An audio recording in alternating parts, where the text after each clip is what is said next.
Lola, do you have skyflakes in your bag? Do we plan on speaking Tagalog to the kids? This is a good question.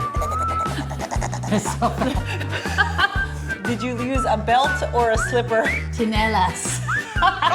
She was like, what's that? That's so mean.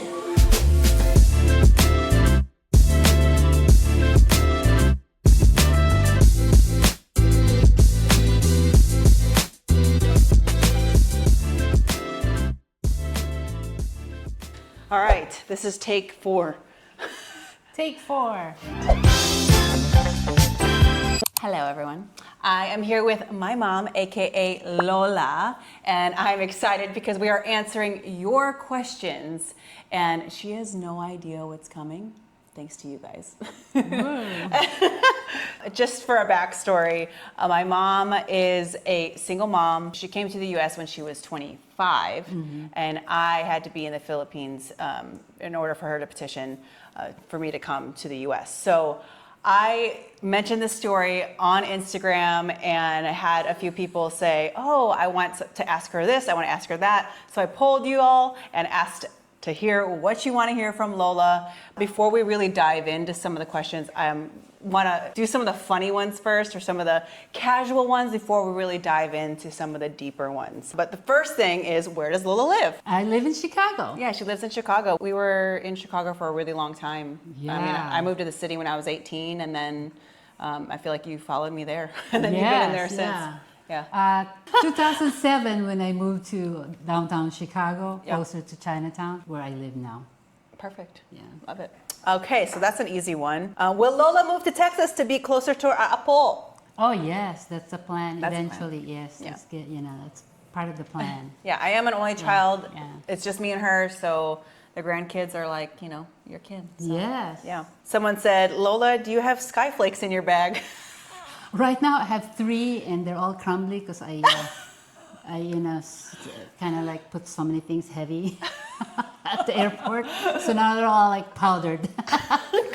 So if you don't know what skyflakes are, these are like basically Filipino It's actually saltines. Saltines, and I'm part of the commercial. I was like a 9-year-old when they made a commercial in my house. My cousin, who is like part of his business is making commercials, and there's an American that came. He saw us putting so many things on top of skyflakes, like goat cheese or regular cheese, butter, whatever. In American accent, he said, "Skyflakes, malutong, kahit anong ipatong," meaning anything you put on top is crunchy. So I'm part of the commercial. Hey, I there was we like go. young, my first commercial ever. Does she manopo? Oh yeah. I do that to Aluna, and she's like wondering, what's that? So for someone that doesn't know what manopo is, explain what it is. It's a blessing. Any elderly, related or not related elderly, when you go inside their house, you have to grab their hand, not grab, but hold their hand and put it on your forehead. Like that, and that's blessing. Yeah, that's blessing. You're asking for blessings, especially when you enter their home. Yeah. Very respectful. Okay, someone asked, do we plan on speaking Tagalog to the kids? This is a good question. I actually don't speak Tagalog fluently. I know a lot of words, but our kids do call us nanay and tatay and call her Lola. But I always talk about how you didn't talk to me in Tagalog growing up, because when we came to the US, you really wanted to make sure that I was like Americanized. So you really prioritized speaking English, right? Yeah, so what happened is we moved to Indiana, there's only 2 Filipino families back then when we were there. So when she started going to school, she lost it. But at home with my mom, we speak Tagalog. So she speak a little bit, especially when she first came, she totally, fluent as a little baby. Yeah. She lost it in school, and all her cousins speaks English. She lost it, but some words, especially the bad words, she kind of knows those. Actually, I know what they sound like. I understand more than I can speak. Yeah. So when I went to the Philippines, I feel like I could pick up on conversations. At family parties, I could always tell when someone was talking about me. Yeah. Because number one, the aunts are like, or titas are like, So fast. We speak so fast. and then they're looking at you like angry even though they're happy. Everybody's always happy in the Philippines. Yeah, but somehow speaking very angry. Tina told me one time when she was little, she said, "Mom, stop talking." I'm like, we were just talking. It just sounds like so angry. I'm like, what's Yeah. happening? The next question is, did you use a belt or a slipper? What's that? Did you use a belt or a slipper? Oh, Chinelas all the time. Chinelas. But usually, chinelas is the common one. But usually you don't really hit. You just use it for intimidation. And the chinelas in the Philippines is very thin and really soft. But yeah. I will say one of the, and I feel like this is why I'm a trainer now. I don't know if she's going to be proud of this, but one of the ways Lola or Nana used to punish me was I had to put my arms out like this. And she'd put books on my... I did? You don't remember? No. I grew up with the nuns. And we do that here. Everything's forward, so I don't remember the sideways. Yeah, I remember being like, "Eh." Oh yeah, okay. It felt like 20, 30 minutes. It was probably only a minute, right? Yeah. You can't last. Kids will remember. Yeah. Okay, now we're going into more fun questions and some deeper questions. Oh, this one's not so deep, but what is Lola's go-to dish to make for us or the grandkids? Oh my God, I know it. Sinigang, right? Yeah. And adobo. It's very common. I'm not a good cook, No, but You used to make champurrado for me a long time. Oh, champurrado, yeah. But we try not to do champurrado for the It's kids sweet, now. yeah. Very sarap, but not very Masarap, healthy. yeah, masarap, yeah. Some place that we go to out here in Dallas is a place called Kabayan. We really Yeah. like to go to. If you're in the Dallas area, we really love it. It's very authentic. Yeah. They always have karaoke. You feel like at home when you walk set in. up like a store, restaurant. Like a sari-sari, is what they call it? Turo, yeah, sari-sari store on the left side. And then the turo is the food, the buffet style food. And then, of course, there's always a little stage for parties and karaoke. They always have and karaoke. Every time we've singing. gone, there's someone singing and Yeah, hosting. so it's really nice. It's very genuine. Yeah, because I feel like Filipino food in general has been really popularized. Like in Chicago, there's a Michelin star Filipino restaurant. I haven't been there, Kamayan, yeah, but Kamayan. is it like? Have you been there? Have you heard of it? Is it authentic? Like Authentic. Oh, really? Yeah, authentic. Interesting. And very beautifully prepared. I was curious because there's a lot of places that almost Americanize a lot of the Filipino food, but what I love about Kabayan is it's very authentic. Like I feel like I'm at a Filipino party, Yes. and we're just, except the only thing that's missing is the lechon. That's what I miss most about being at home with you in Chicago. We go home to Indiana and visit our family, and we're always eating. Actually, Betina, her first lechon party in Chicago, when she first met my town mates in Chicago, there's a lechon. And she was like, "What's that? That's so mean." I'm like, "That's lechon. That's what you eat." Someone's asked, which part of the Philippines is your family from, and do we visit? Oh yeah, so we are from the largest island, Luzon, but we're from Laguna. It's called Mahayhay, near Santa Cruz, San Pablo, Nagcarlang, Pagsangan. Those are like the vicinity, the neighborhood. So now there's so much highway, you can go to my town faster. Before it takes 2 hours. Now I heard it's like even 1 hour. They're Really? To Quezon City? Yeah. Oh wow. Yeah. We went twice. Well, I went with my mom in 2018, and then my family with Nick and Aluna and Osa, we went last year. That was really special to bring them to Quezon City. My cousin Kyle, who I grew up with, he grew up in the United States, and he's half American, half Filipino. He actually moved to the Philippines, married a Filipino girl, and started his family there. Yeah. But he visited, never came home. yeah, visit never came home. I love it. Never came back. Yeah, he started his own business. Here. Yeah. So don't go, because you might get, stuck in the Philippines. He fell in love. Yeah. It was really special. He took us. Your oldest brother, Butch, was there. So that was really, really nice. Felix, actually, which is Makoa's middle name, Felix, which is your dad's name. Yeah. Now we'll go into the deeper questions. Someone said, single parent here. Did your mom have a village raising you when she came to the U.S.? Oh, yeah. So that's the part of it, Plus I had my mom with me here and 3 brothers and sister-in-law and all her relatives and friends. So we were in Northwest Indiana. All the neighbors very close, and my sister-in-law, she's been living there, and my brother. So there's so many support. Yeah. I remember that. It's I feel like when I say like my mom was a single mom, people are like, oh wow, like was so hard? Yes, it was hard for her, but she was also very blessed to have such an amazing family. Like she's one of 7, 4 of which was already in the town that you lived in whenever we moved to the United States. Yeah. I got to grow up with not siblings, but cousins who felt like siblings. Yeah.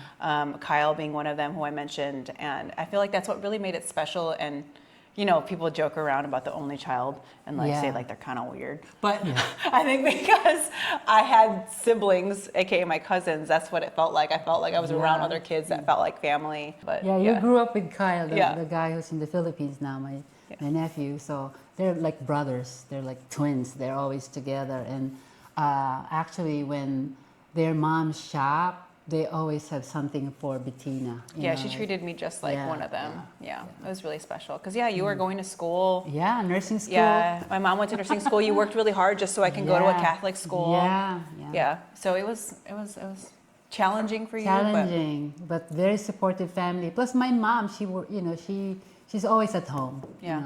We work part time at the clinic first, at my brother's clinic. My brother's a doctor, so you work part time. It's so close to the house you can actually walk. So when we came, they bought a different house so we can stay with the new house, the old house. So that's really helpful. Yeah, that's Filipinos though. They'll do anything for your family. Yeah. And I feel like that was something that's really instilled in me is how important family is.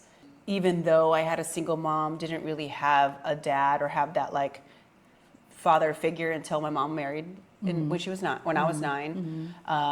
You know, later got divorced, but like, you know, I did have that unsteady kind of like mother father figure kind of thing going on. But when it came to family as a whole, like I knew that that is more important than anything. Yeah, in and the I have world. my 3 brothers living with me too, actually in Indiana, my oldest brother. So I have so many brothers really looking after me and Bettina. Yeah, plus but my I mom, I have yeah, so many vivid memories of just being in the car with Tita Chris Yeah. and Tito Sinon or Tito Doy. Doy. Like I was always with them. I was always Yeah, at their houses. yeah, I could yeah. smell their houses. I can imagine everything. I memorize everything. Like all those memories are so vivid to me. So that's how I know like they were really there for me. We talked about this a little bit the other day with whenever my friend interviewed me on a podcast, but what are some of the values that you instilled in me? Yeah, so Filipino values is very important, especially my family being, they're in politics in my town. So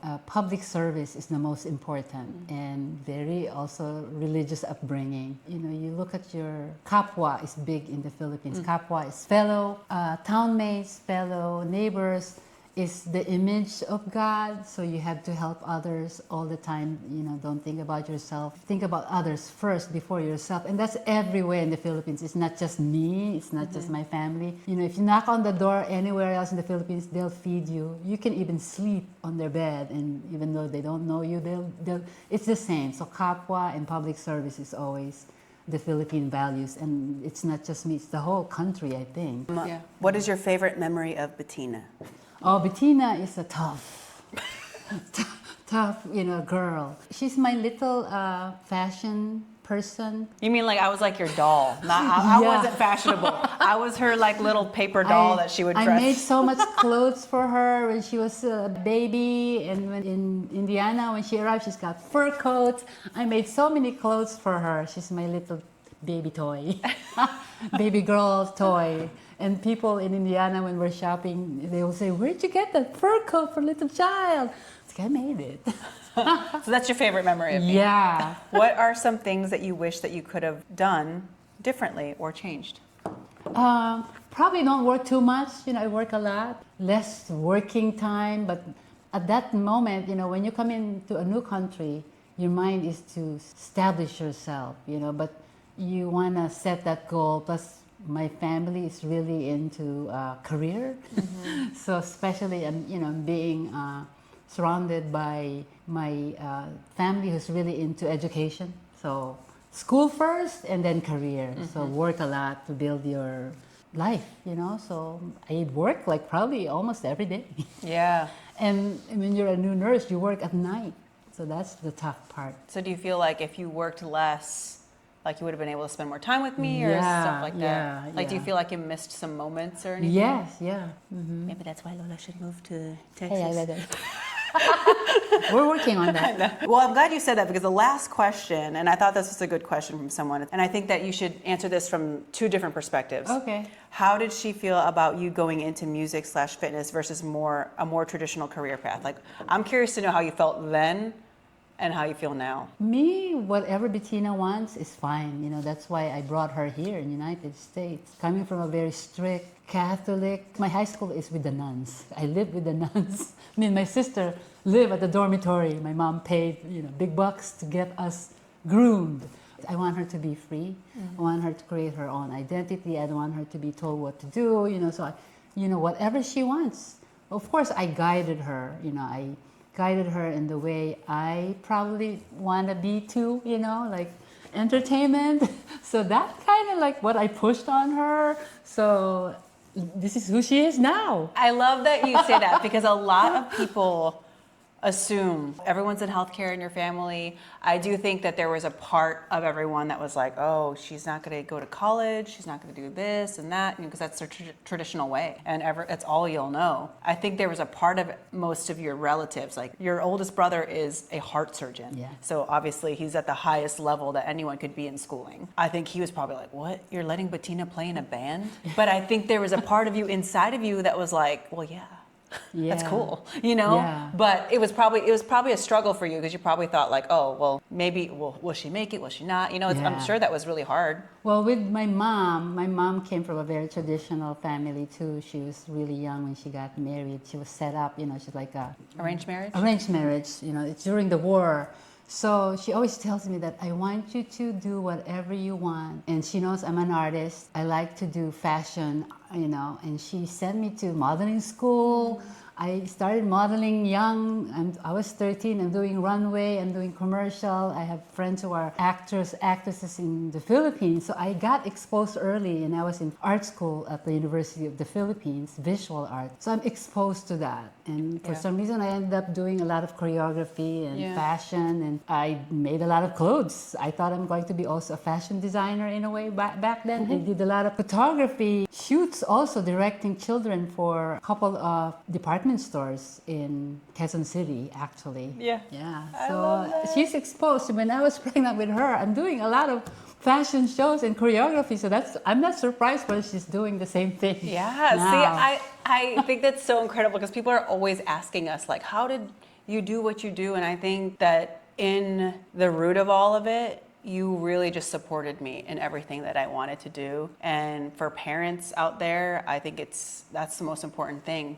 But I did get a question, not recently on this, but whenever I was speaking at a Nike event for the Filipino American Heritage Month, they were asking me, what would you do or what would you say to someone who does have family that doesn't support that, especially in the traditional Filipino family setting? Like if you want to be something different, because nowadays that's a little more normal. Like more Filipinos are dancers doing this professionally, and we have the opportunity to do that. But someone that like they really want to do something different. Yeah, I went through that myself because I'm a single mom and I did modeling. It's very unusual for I was just tall and skinny back then. I looked like a hanger, so designers like me.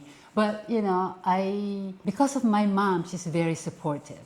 And she herself is telling me that, I'm so young when I got married. I was not able to do so many things I want to do. So do what you want to do, and I'm supporting you. So she sent me to school. Same thing with Betina. I initiated that photography. I have a setup at home that I've been taking her pictures, which she hates then. But that trained her because I would go to pose, black and white photography I'm developing. So that's the start. You just have to go for it. I feel like we are in a day and age now where we talk more about how important communication is. Like I think Filipinos are very no, we just don't say anything, demure. It's just very Yeah. But I think nowadays it's more communicate with your family. Very say, open. Say open. If you do love me, you are important to me, or I am important to you, then you need to support whatever I want to do. And I'm so proud of that now. I'm part of the Filipino group in Chicago, and it took that long time for them to finally come out. Now they're open. Everybody's open, and they're part of I'm part of them in Chicago and Evanston, and they're very active. And I see these young kids speaking who they are. I'm proud of that because it was hard. Always surround yourself with people that do support you. I think it's hard with family, no matter what, they're there for you, but you just have to communicate them or distance yourself in a way that, you know, if it's something that's important to you and you really, really want to do it, like focus Yeah, on that. yeah. Tell your family, I'm focused on this and I'm going to surround myself with people that are going to support me Yes. in what I want. Because you are a product of the people that you are closest to. Yeah. Make sure you prepare yourself. You know, believe in yourself, have that confidence, prepare yourself. You're the only one who will know when you're ready, and just keep going. You learn more from your failures. And Lots of trust failures. God's journey for you. Yes, yes. I think my biggest mistake for the longest time was always trying to control everything. When God has a plan for you, He really does, and you just have to embrace all of it. But you can't just pray to God and hope things, but you have to make things happen for yourself. This doesn't happen overnight. No. You know, there's like wake up 5:30 in the morning and you have things lined up already, and things don't come to you. You come to them and you find it. Yeah. Well, I guess I would love to wrap it up with my own question, or what is your dream for me for the kids? So like, what in your mind would you want me to do and how to raise the kids and like in the Filipino way? Filipino culture is very exposed, so let them get exposed the way it is now, because it's hard to be instilling something that they will resist anyway. Yeah. Because kids, no matter what, will resist. So do it naturally. Yeah, I think it's really fun for even just the kids. Just naturally, we incorporate rice. Halo halo. Aluna's obsessed with halo halo. Osa's obsessed with rice. Yeah. And they eat like Filipino food because Yeah. we just naturally incorporate it. Yeah. So, well, hopefully, if y'all have any more questions, Lola will be back to visit again soon. Yeah. And put it on the questions. Yes. Love you, Lola. Love you. Or mahal kita. Mahal ko siya. Mahal ko si nanay. I love you. Love you too. You know, my mom's actually a YouTube star already. She's ahead of the game. She already has her own YouTube channel. Set Gozo Artist Corner. We'll put it on the Yay! Subscribe!